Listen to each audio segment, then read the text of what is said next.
Sainte Maria Goretti. Le pape Jean-Paul II déclarait le 29 septembre 1991 que ce qu'il y a de faible dans le monde, voilà ce que Dieu a choisi pour couvrir de confusion ce qui est fort, ce qui est d'origine modeste, méprisé dans le monde et ce qui n'est rien. Voilà ce que Dieu a choisi, afin que personne ne puisse s'enorgueillir devant Dieu.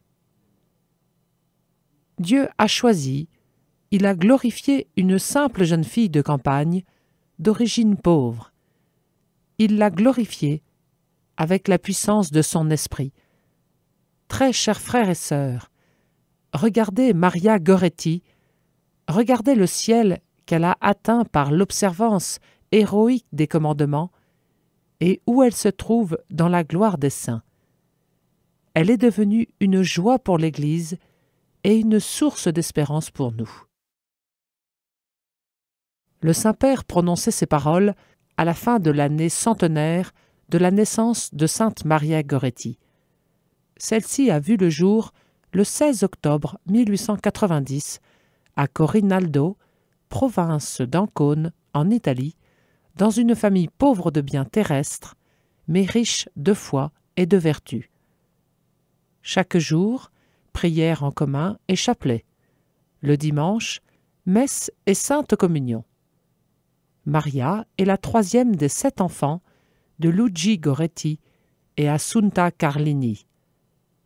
Dès le lendemain de sa naissance, elle est baptisée et consacrée à la Sainte Vierge.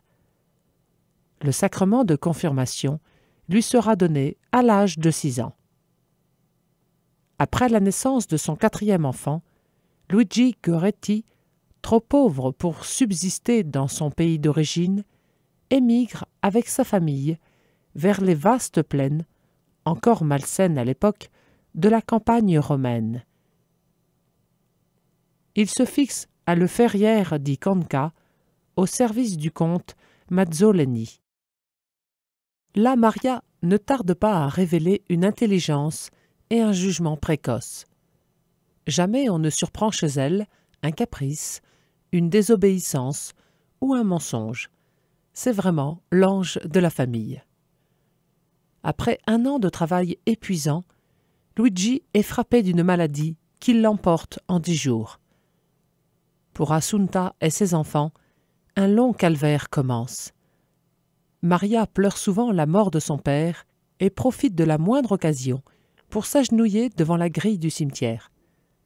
Son papa est peut-être au purgatoire, et comme elle n'a pas le moyen de faire dire des messes pour le repos de son âme, elle s'efforce de compenser par des prières. Il ne faudrait pas penser que cet enfant pratique la bonté tout naturellement. Ses progrès étonnants sont le fruit de sa prière. Sa mère dira que le chapelet lui était devenu comme nécessaire, et de fait, elle le porte toujours enroulé autour de son poignet. Elle puise dans la contemplation du crucifix un immense amour de Dieu et une profonde horreur du péché. Je veux Jésus.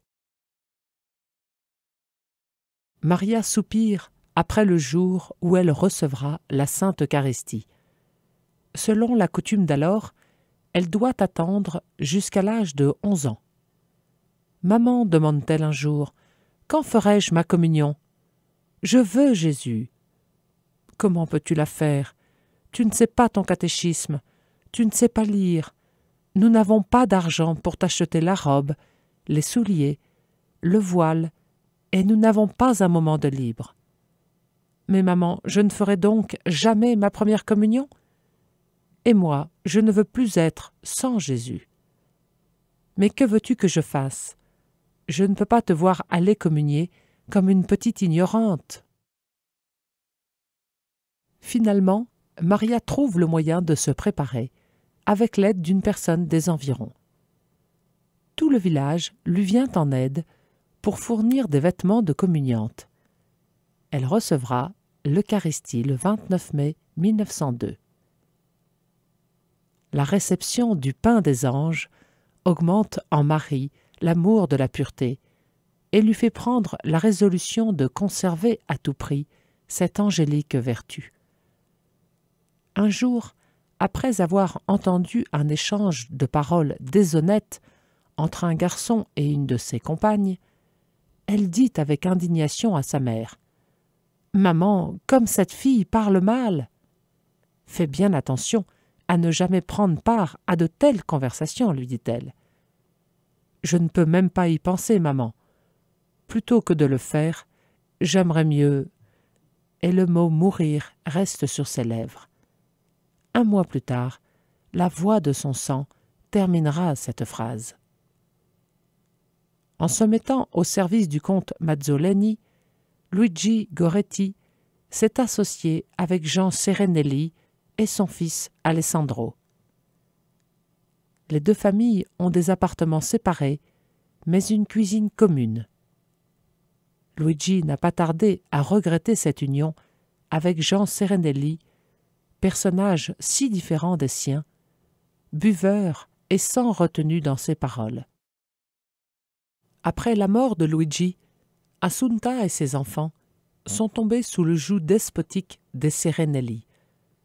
Maria, qui a compris la situation, s'efforce de soutenir sa mère. « Courage, maman, n'ayez pas peur. Nous grandissons. Il suffit que notre Seigneur nous donne la santé, et la Providence nous aidera. Nous lutterons, nous lutterons. » Toujours au champ depuis la mort de son mari, Madame Goretti n'a le temps de s'occuper ni du ménage, ni de l'instruction religieuse des plus petits. Maria se charge de tout, et autant qu'elle le peut. Elle ne s'assoit au repas qu'après avoir servi tout le monde et ne prend pour elle que les restes. Sa serviabilité s'étend également aux Serenelli. De son côté, Jean Serenelli, dont l'épouse est décédée à l'hôpital psychiatrique d'Ancône, ne s'occupe guère de son fils Alessandro. Solide gaillard de 19 ans, grossier, vicieux, qui prend plaisir à tapisser sa chambre d'images obscènes et à lire de mauvais livres. Sur son lit de mort, Luigi Goretti a pressenti le danger que représente pour ses enfants la compagnie des Serenelli. Et il a répété sans cesse à son épouse « Assunta, retourne à Corinaldo ». Malheureusement, Assunta est endettée et liée par un contrat de fermage. Un lys immaculé. Au contact des Goretti, quelques sentiments religieux se sont réveillés chez Alessandro. Il s'associe parfois au chapelet qu'il récite en famille, les jours de fête. Il assiste à la messe. Il se confesse même de temps en temps. Cela ne l'empêche pas de faire des propositions déshonnêtes à l'innocente Maria, qui d'abord ne comprend pas. Puis, devinant la perversité du garçon, la jeune fille se tient sur ses gardes et repousse la flatterie comme la menace. Elle supplie sa mère de ne plus la laisser seule à la maison, mais n'ose pas exposer clairement à sa mère les motifs de sa frayeur, car Alessandro l'a prévenue. « Si tu révèles quelque chose à ta mère, je te tue. » Son unique recours est la prière. La veille de sa mort, Maria demande encore, avec larmes, à sa mère de ne pas la laisser seule. N'obtenant pas d'autre explication, Madame Goretti croit à un caprice et ne donne pas d'importance à cette supplication réitérée. Le 5 juillet, on bat les fèves sur l'air à une quarantaine de mètres de la maison d'habitation. Alessandro conduit un char traîné par des bœufs et le fait tourner et retourner sur les fèves étendues sur le sol. Vers 3 heures de l'après-midi, alors que Maria est seule à la maison, Alessandro demande « Assunta, voudriez-vous un instant conduire les bœufs à ma place ?» Sans méfiance, la femme s'exécute. Maria, assise sur le seuil de la cuisine, raccommode une chemise qu'Alessandro lui a confiée après le repas, tout en gardant sa petite sœur Teresina qui dort auprès d'elle. « Maria !» crie Alessandro. Que veux-tu? Je veux que tu me suives. Pourquoi? Suis-moi. Dis-moi ce que tu veux, sinon je ne te suis pas. Devant cette résistance, le garçon la prend violemment par un bras et l'entraîne à la cuisine, dont il barre la porte. L'enfant crie, mais le bruit ne porte pas à l'extérieur. N'arrivant pas à faire céder sa victime, Alessandro la bâillonne et brandit un poignard. Maria tremble, mais ne succombe pas. Furieux, le jeune homme essaye avec violence de lui arracher ses vêtements. Maria se dégage de son bâillon et crie « Ne fais pas cela, c'est un péché, tu iras en enfer !» Peu soucieux du jugement de Dieu, le malheureux lève son arme. « Si tu ne veux pas, je te tue !» Devant sa résistance, il la transperce de coups. L'enfant s'écrie « Mon Dieu, maman !» et tombe sur le sol. La croyant morte, l'assassin jette son couteau et ouvre la porte pour fuir lorsqu'il entend qu'elle gémit encore. Il revient sur ses pas, ramasse son arme et la transperce de nouveau de part en part, puis il grimpe dans sa chambre et s'y barricade. Maria a reçu 14 blessures graves. Elle est évanouie. Reprenant connaissance, elle appelle M. Serenelli. « Jean, Alessandro m'a tué, venez !» Presque en même temps, Teresina, réveillée par le bruit, pousse un cri strident que Madame Goretti entend. Effrayée, celle-ci dit à son jeune fils Mariano « Va vite chercher Maria, dis-lui que Teresina l'appelle. » À ce moment, Jean Serenelli monte l'escalier et voyant l'horrible tableau qui s'offre à ses yeux, il s'exclame « Assunta, et toi aussi, Mario, venez !» Mario Cimarelli, un ouvrier de la ferme, grimpe l'escalier 4 à 4. La maman arrive à son tour. « Maman, gémit Maria, mais qu'est-il arrivé? C'est Alessandro qui m'a voulu du mal. » On appelle le médecin et les gendarmes qui arrivent à temps pour empêcher les voisins très excités de mettre Alessandro à mort sur le champ. Pas une goutte d'eau. Après une route longue et très pénible en ambulance, on arrive à l'hôpital vers 20 heures. Les médecins s'étonnent que l'enfant n'ait point succombé à ses blessures. Le péricarde, le cœur, le poumon gauche, le diaphragme, l'intestin ont été atteints. La voyant perdue, ils appellent l'aumônier. Maria se confesse en toute lucidité, puis les médecins lui prodiguent leurs soins pendant 2 heures sans l'endormir. Maria ne se plaint pas, elle ne cesse de prier et d'offrir ses souffrances à la très sainte Vierge, mère des douleurs. Sa mère est admise à rester à son chevet. Maria trouve la force de la consoler. « Maman, ma chère maman, je suis bien maintenant. Comment vont les petits frères et sœurs ?» Maria est dévorée par la soif. « Maman, donne-moi une goutte d'eau. »« Ma pauvre Maria, le docteur ne le veut pas. Cela te ferait encore plus de mal. » Étonnée, Maria poursuit. « Est-ce possible que je ne puisse avoir une seule goutte d'eau ?» Elle jette un regard sur Jésus en croix, qui lui aussi avait dit « J'ai soif » et se résigne. L'aumônier de l'hôpital l'assiste paternellement. Au moment de lui donner la Sainte Communion, il l'interroge. « Maria, pardonnez-vous de tout cœur à votre assassin ?» Elle réprime d'abord une répulsion instinctive, puis répond « Oui, je lui pardonne pour l'amour de Jésus, et je veux qu'il vienne lui aussi avec moi en paradis. Je le veux à côté de moi. Que Dieu lui pardonne, parce que moi, je lui ai déjà pardonné. » C'est dans ses sentiments, ceux du Christ lui-même au calvaire, qu'elle reçoit l'Eucharistie et l'extrême onction, sereine, tranquille, humble dans l'héroïsme de sa victoire. La fin approche, on l'entend appeler « Papa ». Enfin, après un dernier appel à Marie, elle entre dans la joie immense du paradis, le 6 juillet 1902, à 3 heures de l'après-midi. Vous perdez votre temps, monseigneur. 3 mois après le drame, a lieu le procès d'Alessandro. Sur le conseil de son avocat, il avoue « Elle me plaisait. Je l'ai provoquée au moins 2 fois et n'ai rien pu en tirer. Dans mon dépit, j'ai préparé le poignard dont je devais me servir. » Il est condamné à 30 ans de travaux forcés.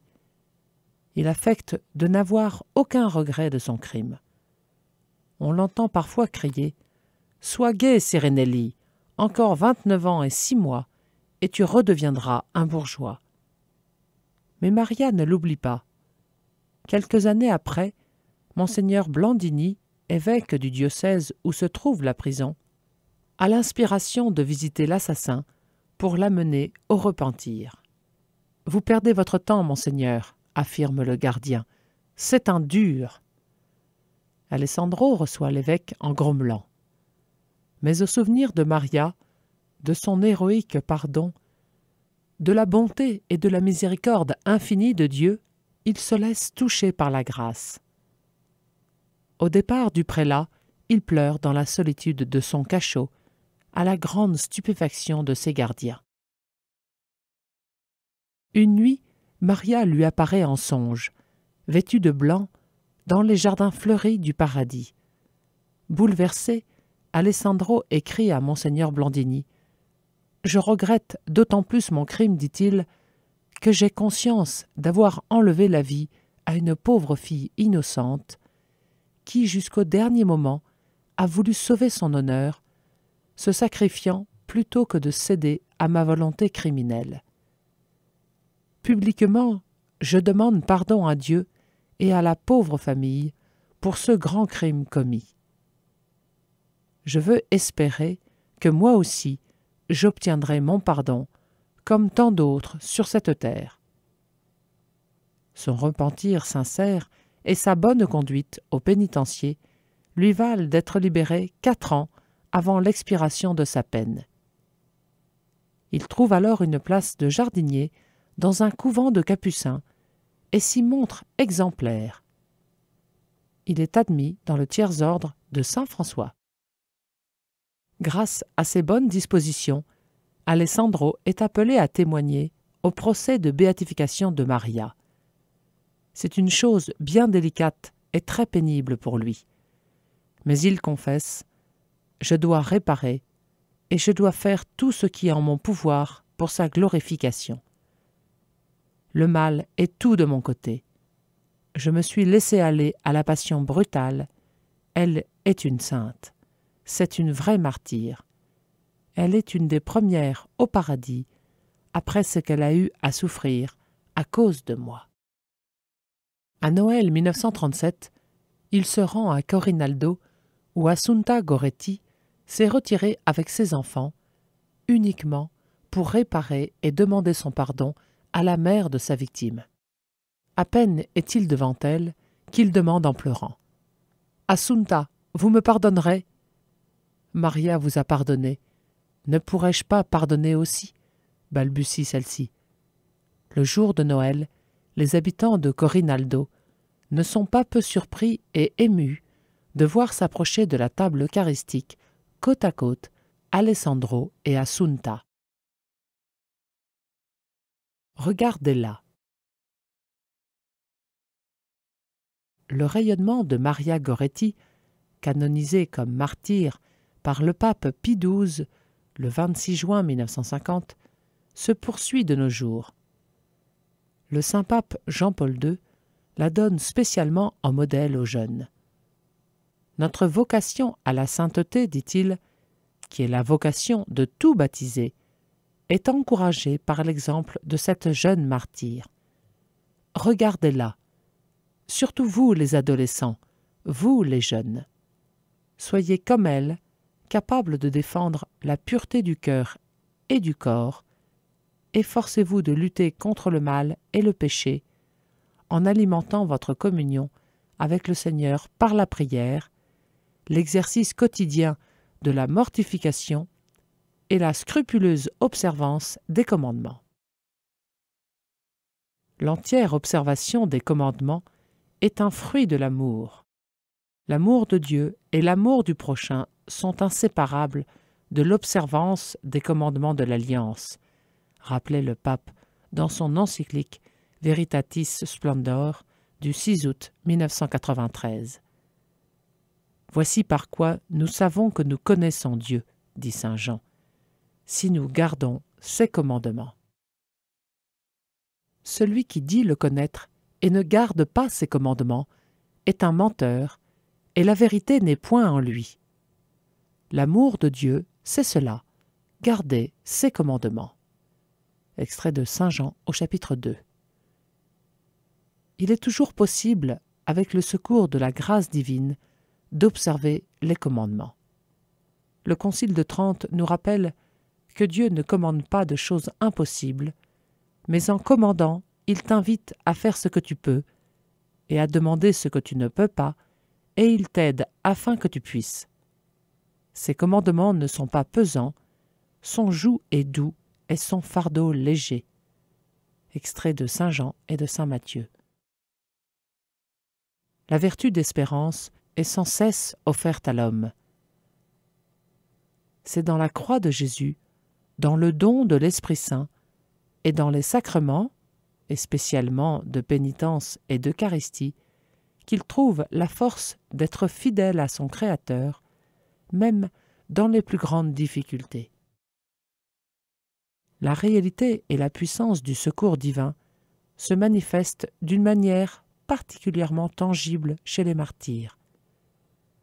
En élevant ceux-ci aux honneurs des autels, l'Église a canonisé leur témoignage et déclaré vrai leur jugement, selon lequel l'amour de Dieu implique obligatoirement le respect de ses commandements, même dans les circonstances les plus graves, et le refus de les transgresser, même dans l'intention de sauver sa propre vie.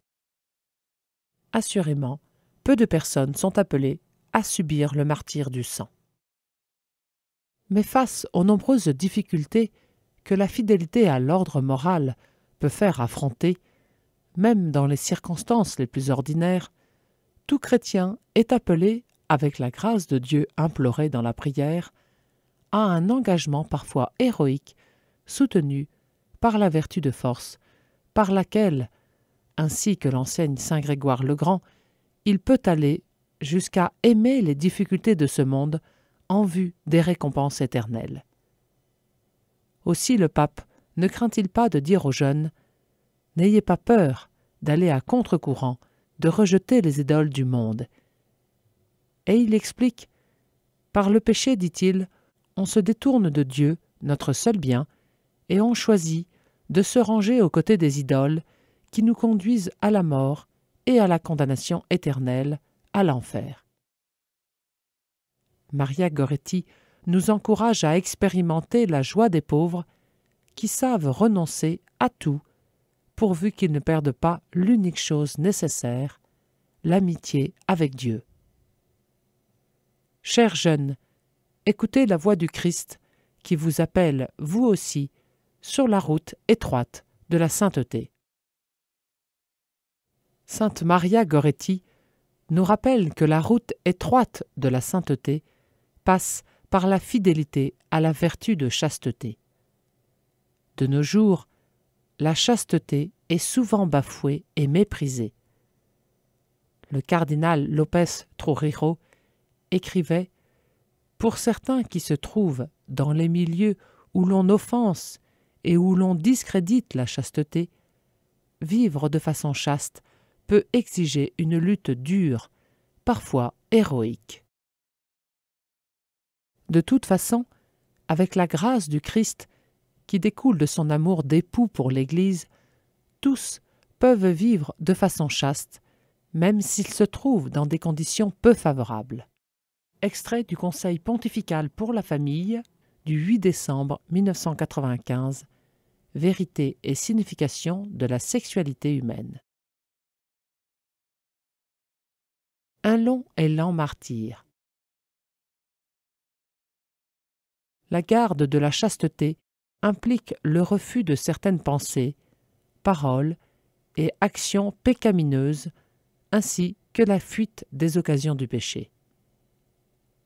Le pape Pie XII déclarait que l'enfance riante et la jeunesse ardente apprennent à ne pas s'abandonner éperdument aux joies éphémères et vaines de la volupté, ni aux plaisirs de vices enivrants qui détruisent la paisible innocence, engendrent une sombre tristesse, affaiblissent tôt ou tard les forces de l'âme et du corps. Le catéchisme de l'Église catholique rappelle ou bien l'homme commande à ses passions et obtient la paix, ou bien il se laisse asservir par elles et devient malheureux. Aussi est-il nécessaire de suivre une règle de vie qui demande de la force, une attention constante, ainsi qu'une courageuse renonciation aux séductions du monde. Il nous faut faire preuve, dit encore le pape, d'une vigilance incessante dont nous ne devons nous départir sous aucun prétexte, jusqu'au terme de notre parcours terrestre. Il s'agit là d'une lutte contre soi-même que nous pouvons assimiler à un lent et long martyre. L'Évangile nous exhorte clairement à cette lutte. Le royaume des cieux souffre violence, nous dit Jean-Paul II, et les violents s'en emparent. Extrait de saint Matthieu au chapitre 11. Pour créer un climat favorable à la chasteté, il importe de pratiquer la modestie et la pudeur dans le parler, l'agir et l'habillement. Par ces vertus, la personne est respectée et aimée pour elle-même, au lieu d'être regardée et traitée comme un objet de plaisir. Ainsi, les parents veilleront-ils à ce que certaines modes ne violent pas l'entrée de la maison, en particulier à travers un mauvais usage des masses médias. On encouragera les enfants et les adolescents à estimer et à pratiquer la maîtrise de soi et la retenue, à vivre avec ordre, à faire des sacrifices personnels dans un esprit d'amour pour Dieu et de générosité pour les autres, sans étouffer les sentiments et les tendances, mais en les canalisant dans une vie vertueuse. Extrait du Conseil pontifical pour la famille.